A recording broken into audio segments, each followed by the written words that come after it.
오늘 본문을 같이 읽으셨는데요. 무슨 내용인지 혹시 이해하십니까?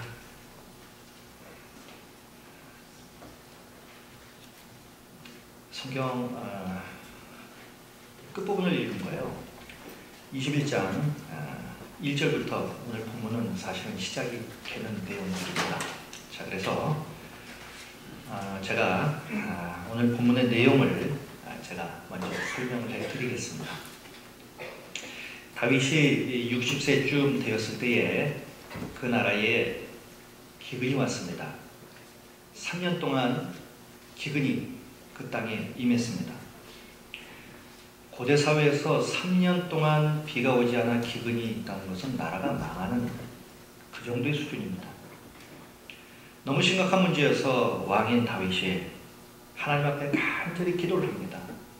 그때 하나님께서 다윗에게 이유를 가르쳐 주십니다. 그 이유는 그 이전에 사울의 가문이 그 가나안 땅에 살고 있었던 기브온 사람들을 죽였기 때문이다 라고 응답을 주십니다. 그것이 1절에 나오는 말씀입니다. 21장 1절에요. 기브온 족속은 이스라엘 족속은 아닙니다. 그러나 그 훨씬 이전에 여호수아가 가나안 땅을 정복할 때 그 안에 살고 있었는데 약속을 했습니다. 여호수아가 너희들은 내가 멸하지 않겠다. 약조를 맺었어요. 자, 그런데 세월이 지나고 사울의 시대가 왔을 때에 사울이 그 언약을 파기합니다. 그리고 가나안 족속들을 다 멸해버립니다. 그렇게 해서 그 땅에 3년 동안의 기근이 있게 되었다라고 말씀을 하고 있는 겁니다. 이런 하나님의 음성을 듣고 다윗이 기브온 사람들을 불러서요 묻습니다. 내가 도대체 어떻게 속죄를 했으면 좋겠느냐? 내가 너희들을 위해서 속죄하고 싶은데 어떻게 하면 좋겠느냐? 그러니까 이 기브온 사람들이 자기들의 원수인 사울 가문의 사람 중에 7명을 골라서 자기들에게 주면 자기들이 산 위에 올라가서 그들을 목매 죽이는 것으로 원한을 갚겠다. 이렇게 얘기를 합니다. 자, 이 이야기를 듣고 왕인 다윗이 사울의 첩, 오늘 본문에 나오는 리스바라고 하는 여인입니다. 이 리스바에 두 아들이 있었는데 알모니와 그리고 무비보셋이라고 하는 두 아들을 내어줍니다. 그리고 사울의 딸이 있는데 메랍입니다. 그 메랍의 아들이 있었는데 아드릴이라고 하는 아들이 있었어요. 이 아드릴에게는 5명의 또 아들이 있었습니다. 그 5명의 아들, 그래서 도합 7명을 기브온 족속에게 넘겨줍니다. 그러니 이 기브온 사람들이 이들을 산 위에서 데리고 올라가 그들을 죽입니다.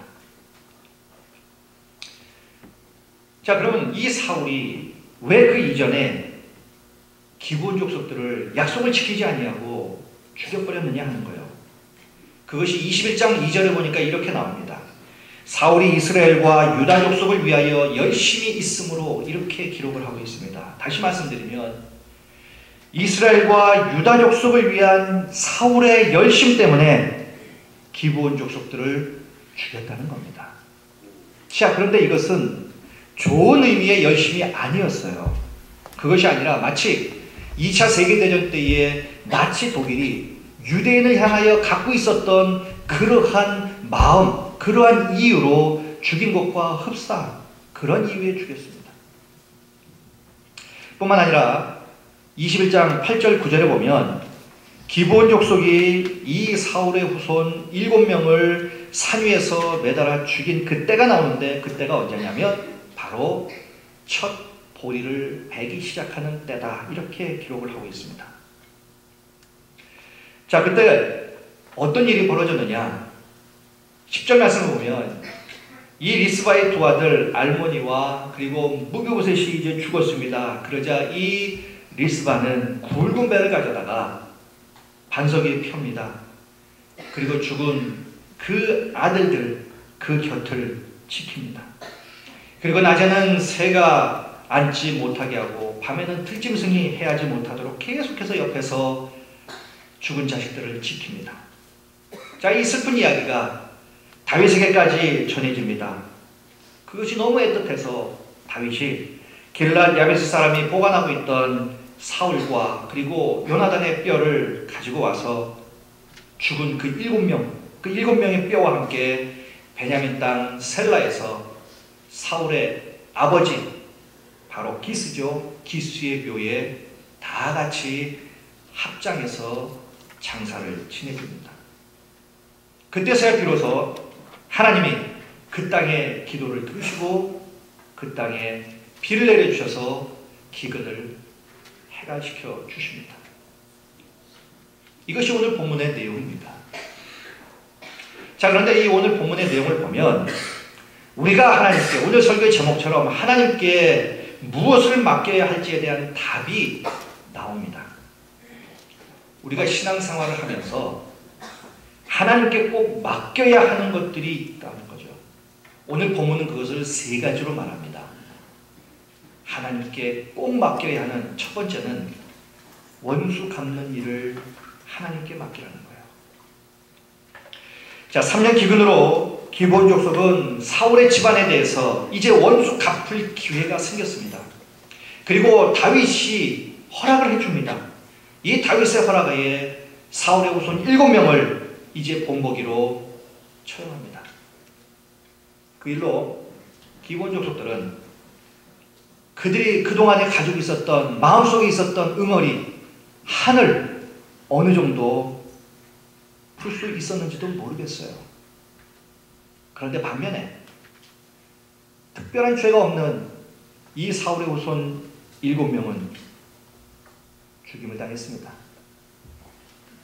그로 인해 그 가족들은 또다시 한 맺힌 눈물을 흘려야 하는 그러한 일이 생겨버렸어요.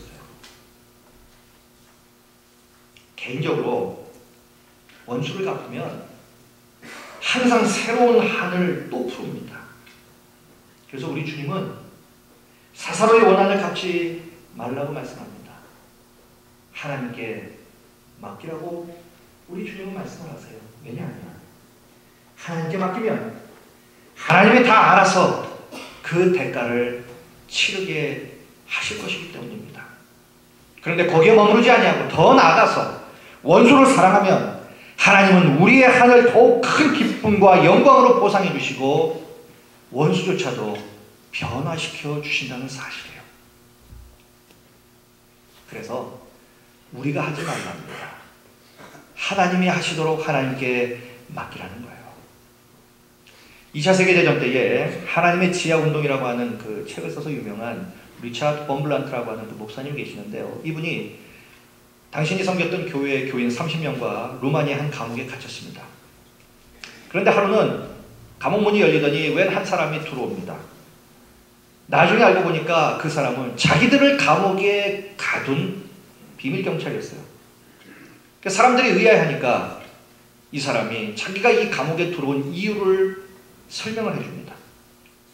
어느 날 12살 먹은 소년이 자기의 사무실로 면회를 왔어요. 근데 그 소년은 예쁜 꽃다발을 손에 들고 자기를 찾아온 겁니다. 그리고 이렇게 말을 합니다. 오늘은 저희 엄마의 생일입니다. 그런데 저희 엄마는 당신 때문에 잡혀가서 제가 이 꽃다발을 내 엄마에게 전달을 해줄 수가 없습니다.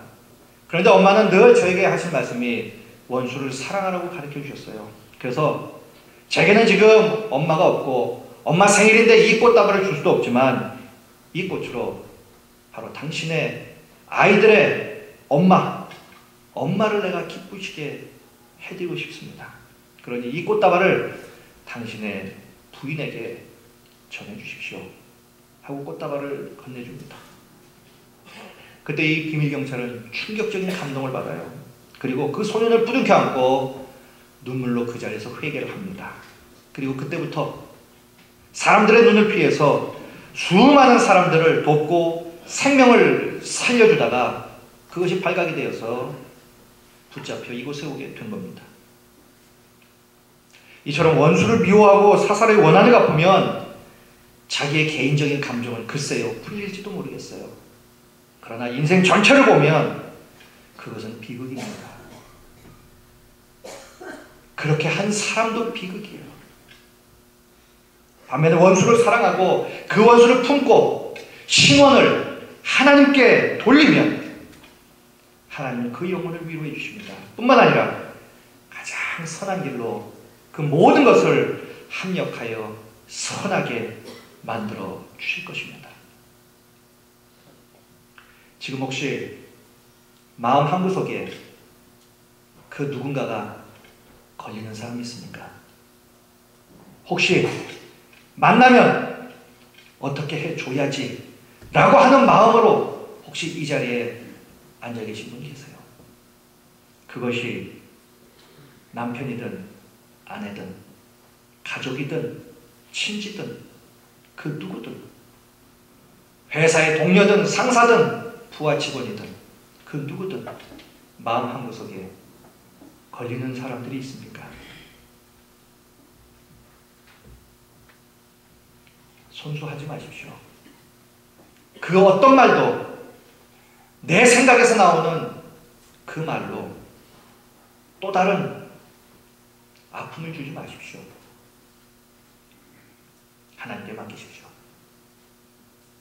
그리고 간곡히 부탁을 드립니다. 품어보시면 어떨까요? 그 사람을 품는 것은 그 사람을 위한 것이 아닙니다. 결국 나를 위한 것이에요. 나의 치유와 나의 회복을 위해서 내가 품어야 되는 겁니다. 제가 분명히 말씀드립니다. 품지 못하면 그만큼 여러분들에겐 하나님의 은혜가 임하지 못합니다. 늘 그것이 나의 쓴뿌리가 되어서 나를 늘 힘들게 만들 것입니다.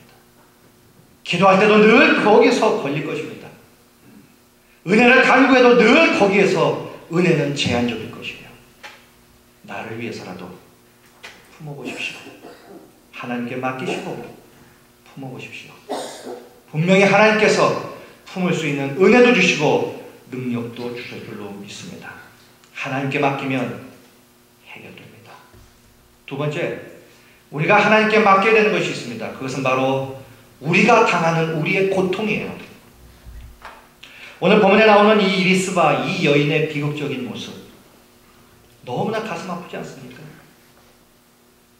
한때 이 이리스바는 왕의 총애를 받던 여인이었어요. 왕으로부터 두 아들을 얻었습니다. 그런데 왕이 죽었습니다. 그렇게 돼버리니까 어떤 일이 벌어집니까? 선왕의 첩이라는 불행한 꼬리표는 늘 따라다니는 거예요. 그건 찬밥 신세대죠. 자칫 잘못하면 죽을 수도 있습니다. 게다가 의지했던 두 아들마저 죽어버리고 말았어요. 누구든지 이 리스바의 입장이 되면 반쯤 미칠 거예요.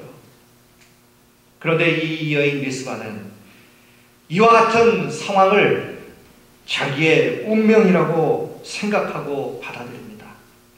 그리고 참회하는 심정으로 굵은 배를 아들들이 매달린 그 반석에 펴놓고 죽은 아들들 곁을 지킵니다. 특별히 아들들이 기근과 관련해 죽었기 때문에 비가 올 때까지 죽은 그 아들들 그냥 두도록 했습니다. 그리고 그런 상황에서 죽은 아들 곁을 끝까지 지킵니다. 기브온 사람들이 그녀의 아들들을 욕하고 엄청난 저주를 퍼부어도 이 여인은 끝까지 그 죽은 아들들을 곁을 지킵니다. 그녀는 하나님을 원망하지도 않았습니다. 그렇게 명령하라고 만들어주었던 다윗 왕도 원망하지 않습니다.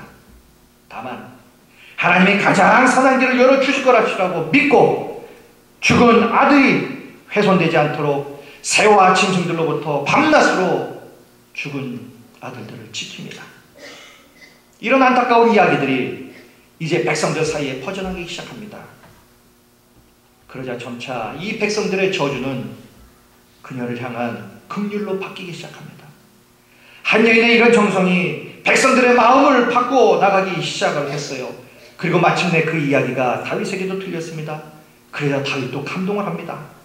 희생제물로 죽은 이 일곱 명을 다윗이 성대하게 장례 치러주기로 작정을 합니다. 그래서 길르앗 야베스 사람들에게서 가서 사울과 그리고 요나단의 뼈를 취하고 죽은 7명의 뼈를 취해서 함께 사울의 아버지 기스의 묘에 합장해서 성대하게 장사를 치러 줍니다. 이 한 여인의 정성으로 백성들의 마음에 감동이 들어갑니다. 그리고 그 감동은 다시 왕에게 전해지고 결국 이 여인의 이 정성이 하나님을 감동시키는 데까지 갑니다. 그리고 마침내 백성들의 간절한 기도를 들으시고 하나님이 그 땅에 피를 내주십니다. 또한 왕의 명령에 의해서 이 장례는 치러진 국장이었기 때문에 가문의 명예도 완전히 회복되었습니다. 그 땅에 비가 오고 다 넘어져갔던 그 가문의 명예가 회복되는 이 일이 어떻게 이루어졌습니까? 모든 고통을 하나님의 뜻과 섭리에 맡기고 불행의 현장을 끝까지 지킨 바로 이 여인의 믿음이 있었기 때문에 가능했던 거예요. 사람들은 되게 그렇습니다. 고통의 현장을 벗어나고 싶어 합니다. 집안에 고통이 있으면 그 집을 벗어나고 싶어요. 어떤 문제가 있으면 그 문제로부터 벗어나고 싶어 합니다. 교회에서 같이 사역하다가 문제가 생기면 거기를 벗어나보고 싶어 하는 거예요. 그것이 더 큰 문제입니다.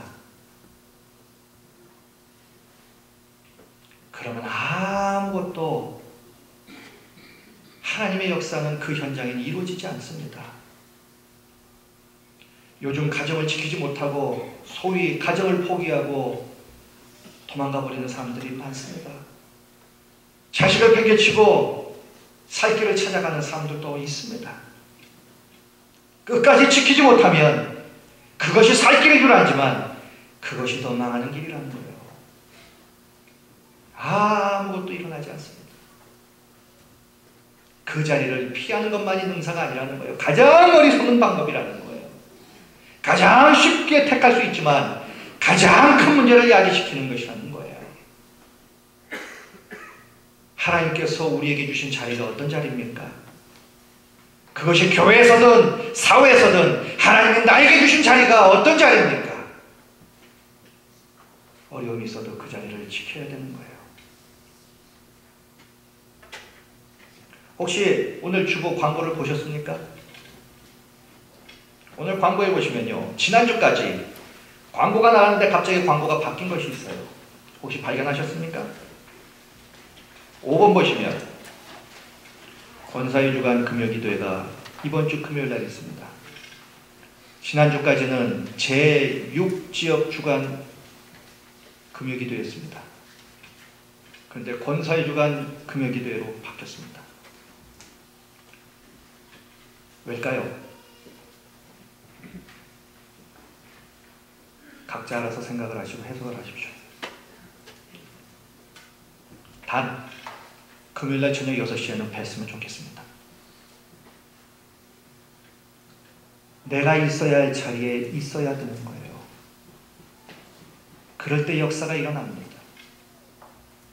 누구든 할 수 있습니다. 문제가 생기면 그 자리를 떠나는 것.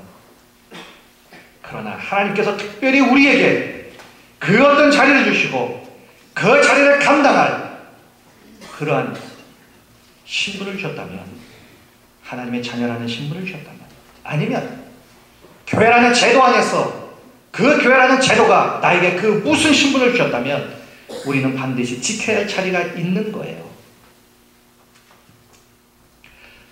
오늘 2시에는 양육부 헌신예배입니다. 제가 그때 설교할 설교의 내용이 뭐냐면 믿음은 생명을 선택하는 것이라는 제목입니다. 여러분, 믿음이 무엇입니까? 믿음을 복잡하게 생각하지 마십시오. 믿음은 어느 순간에서든 어느 상황에서든 생명이 되는 것을 선택하는 것이 믿음입니다. 주일날 아침입니다. 일이 있어요. 누가 보자입니다. 그 상황에서 생명을 선택하는 것은 무엇일까요? 이 자리에 와 있는 겁니다.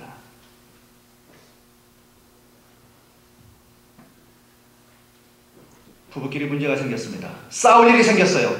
그 상황에서 생명을 선택하는 일은 어떤 일일까요? 항상 우리는 그 사이에서 우리는 기로에 서 있습니다. 히브리서 11장에 보면 에서에 대해서 이렇게 말합니다. 에서를 한마디로 이렇게 평가합니다. 에서는 망령된 자다. 망령된 자라고 하는 의미는 믿음에서 떠난 자다 이런 말이에요. 왜 에서가 믿음에서 떠난 자입니까? 그는 하나님께서 그에게 부여해 주신 장자권이라고 하는, 장자라고 하는 그 고귀한 신분, 하나님께서 주신 그 신분을 버리고 팥죽을 선택했어요. 에서뿐입니까? 우리도 날마다 그 사이에서 무언가를 선택해야 합니다. 하나님께서 주신 영적인 것이든 아니면 세상적인 것이든 그 사이에서 우리는 항상 그 무언가를 선택해야 한다는 것이에요. 무엇을 선택하며 사십니까?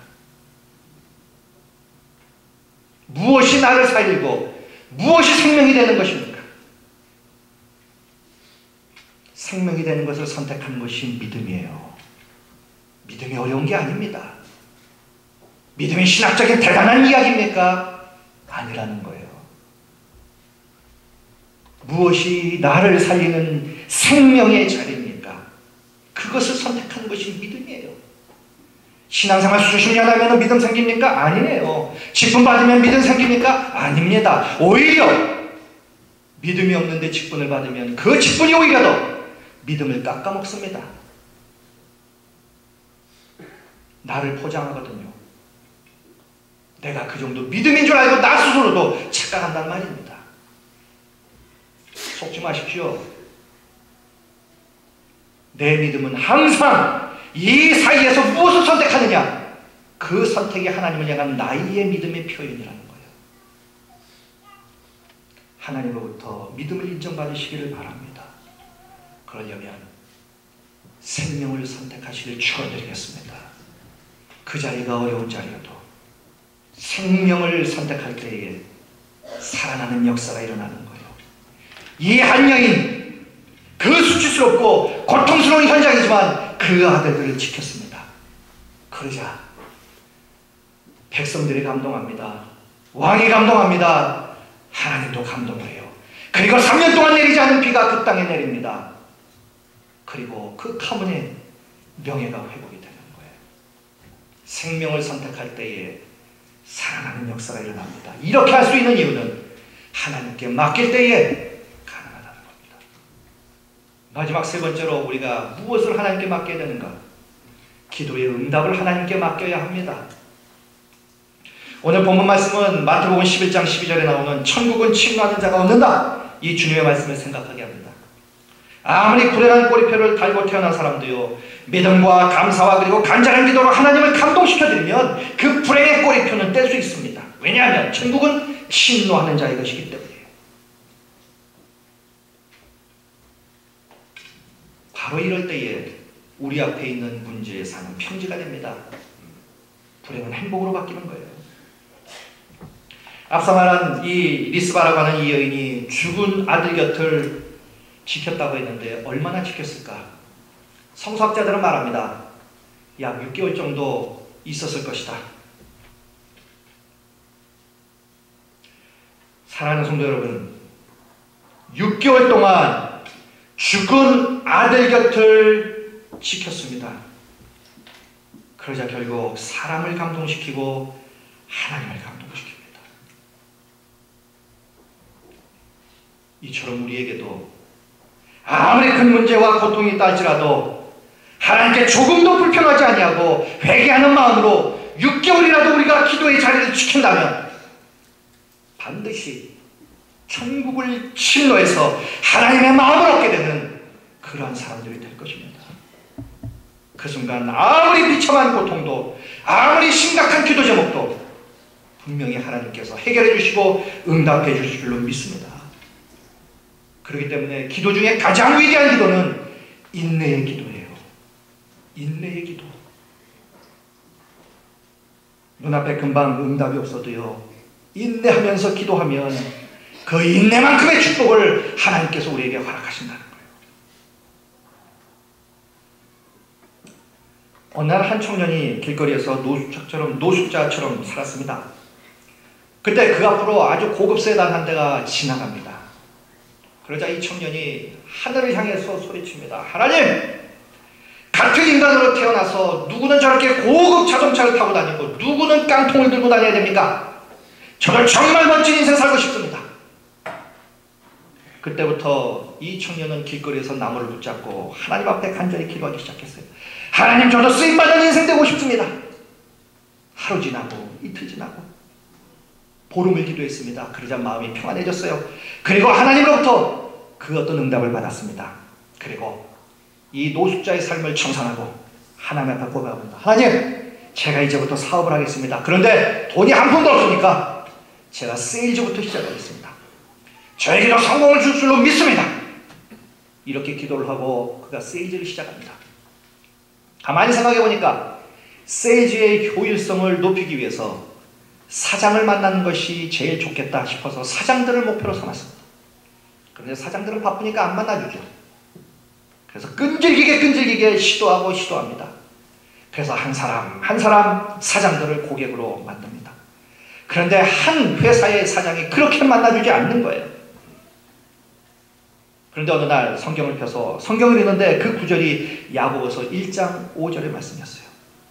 그 말씀을 펴놓고 그가 따지듯이 하나님 앞에 기도합니다. 하나님, 야고보서 1장 5절 말씀을 보니까 이런 말씀이 있네요. 누구든지 너희 중에 누구든지 지혜가 부족하거든 모든 사람에게 후히 주시고 꾸짖지 아니하신 하나님께 구하라. 그리하면 주시리라고 말씀을 하셨는데, 지혜를 구하면 지혜를 주신다고 약속하신 하나님, 이 말씀대로 제게 그 사장을 만날 수 있는 지혜를 허락하여 주시옵소서. 만약 지혜를 주시지 않는다면 이 말씀이 틀린 것이니 이 말씀을 성경에서 빼버리세요. 이렇게 윽박지르듯이 끈질기게 하나님 앞에 기도하고 그가 드디어 하나님으로부터 지혜를 받았습니다. 그리고 그가 그 사장에게 편지를 이렇게 씁니다. 사장님, 저는 날마다 하나님을 만날 수 있는데 왜 사장님은 만날 수 없을까요? 사장님이 하나님보다 높습니까? 그리고 예쁜 포장지로 포장을 한 상자에 편지와 선물을 넣고 그것을 비서에게 전달했습니다. 그러자 사장이 그 편지를 읽고 큰 감명을 받아서 마침내 물건을 사주었다고 합니다. 이렇게 해서 이 청년이 30세의 과부가 되었어요. 이 사람이 누구냐면 바로 폴 마이어라고 하는 사람인데, 이 사람은 미국의 Success Motivation Institute의 설립자입니다. 끈질기게 하면 하나님이 감동을 하십니다. 하나님이 열어주십니다. 실패가 있다고 중간에 포기하면 안 됩니다. 하나님 안에서는 잘못과 실패까지도 성공의 체류가 되는 거예요. 그래서 인생은 운동 경기와 같습니다. 질 때도 있고 이길 때도 있어요. 좋을 때도 있고 나쁠 때도 있습니다. 성공할 때도 있고 실패할 때도 있습니다. 때로는 좋은 일을 결심하고 좋은 일을 시작합니다. 그런데 오히려 나쁜 일이 생길 때도 있어요. 그런데 그때가 테스트 기간이라는 거예요. 그 테스트를 잘 이겨내야 내 인생에 화가 복으로 바뀌는 역사가 일어나는 겁니다. 어느 날 폴 마이어 이 회장이 헌금의 의미를 깨달았습니다. 그리고 이제 11조 생활을 시작을 했어요. 그런데 얼마 후에 11조를 하나님 앞에 드리기 시작한 지 얼마 후에 같이 동업을 하던 보험회사 사장이 사기를 치고 도망을 가버렸습니다. 그 일로 자기가 하고 있던 일이 파산이 되어버렸어요. 믿음의 회의가 생겼습니다. 하나님, 11조를 드리면 하나님의 복을 받는다고 하는데 저는 11조를 드려서 오히려 망했습니다. 어떻게 하면 좋겠습니까? 그런데 이내 곧 그가 생각을 바꿨습니다. 여기는 분명히 하나님의 뜻이 있다. 사업은 파산해도 믿음만은 파산하지 말자. 그리고 모든 상황을 하나님께 맡겼습니다. 그리고 그 순간순간 결정을 해야 될 때 믿음의 결정을 드렸습니다. 그러자 결국 그는 멋지게 제기할 수 있었어요. 좋은 목표를 가지고 나가도 어려움은 면제되지 않습니다. 그래도 끝까지 목표를 잃지 않는 것이 너무나도 중요하다는 거예요. 이 폴 마이어 회장의 인생의 목표가 하나 있습니다. 그것은 돈을 벌어서 좋은 일에 쓰는 것입니다. 더 많은 돈을 벌어서 더 많은 좋은 일에 쓰는 것이 이 사람의 인생의 목표였어요. 그래서 이분은 자식들에게도 이렇게 말합니다. 만약 너희들이 보석을 살고 싶으면 그 보석값만큼 좋은 일을 하고 그리고 보석을 사라는 거예요. 이렇게 교육을 했답니다. 그래서 자식들도 평생 사채에 빠지지 않았대요. 거룩한 목표가 분명하면 어려운 일을 당해도 금방 제기할 수 있습니다. 왜입니까? 그 목표가 거룩하기 때문에. 그리고 그 목표를 이룰 수 있는 축복도 하나님께서 허락해 주신다는 거죠. 그러게 아무리 힘들어도요, 끝까지 내가 있어야 할 자리를 지키는 것이 중요합니다. 아무리 힘들고 어려워도 끝까지 예배의 자리를 지키고, 끝까지 기도의 자리를 지키고, 끝까지 헌신의 자리를 지키고, 끝까지 내가 있어야 할 그 자리를 지키는 거예요.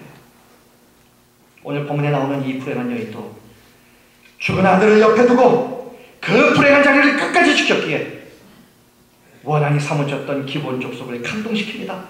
왕을 감동시킵니다. 하나님까지 감동시킵니다. 그러자 가문의 명예가 회복이 되고 가뭄이 심각했던 그 땅에 비가 내립니다. 모든 문제가 결국은 합력하여 가장 선하게 해결되어버렸어요. 결국 우리의 삶 가운데 일어나는 모든 문제들은 하나님의 손에 맡겨지기만 하면 해결이 됩니다. 하나님의 때에 하나님의 기뻐하시는 하나님의 방법으로 가장 유익하게 매듭을 지어주시는 거예요. 사랑하는 성도 여러분, 지금 나를 힘들게 만들고 나에게서 기쁨을 빼앗아가는 그 무엇이 있습니까? 해결의 길이 유원합니까? 앞뒤가 꽉 막혀 있습니까? 진퇴양난입니까? 이럴 때에 하나님의 마음을 감동시킬 수만 있다면 이 난관을 우리도 극복해 나갈 수 있습니다. 그럼 어떻게 하나님의 마음을 감동시켜 드릴 수 있습니까? 그것이 바로 하나님께 온전히 맡기는 거예요. 내가 하는 것이 아니라 하나님께 온전히 맡겨 드리는 것입니다. 이에 대해 베드로 사도는 이렇게 권고를 합니다. 베드로전서 5장 7절의 말씀이에요. 너희 염려를 다 주께 맡기라. 이는 그가 너희를 돌보시리라. 우리 주님은 우리를 눈의 동자와 같이 지키시고 돌보시는 분입니다.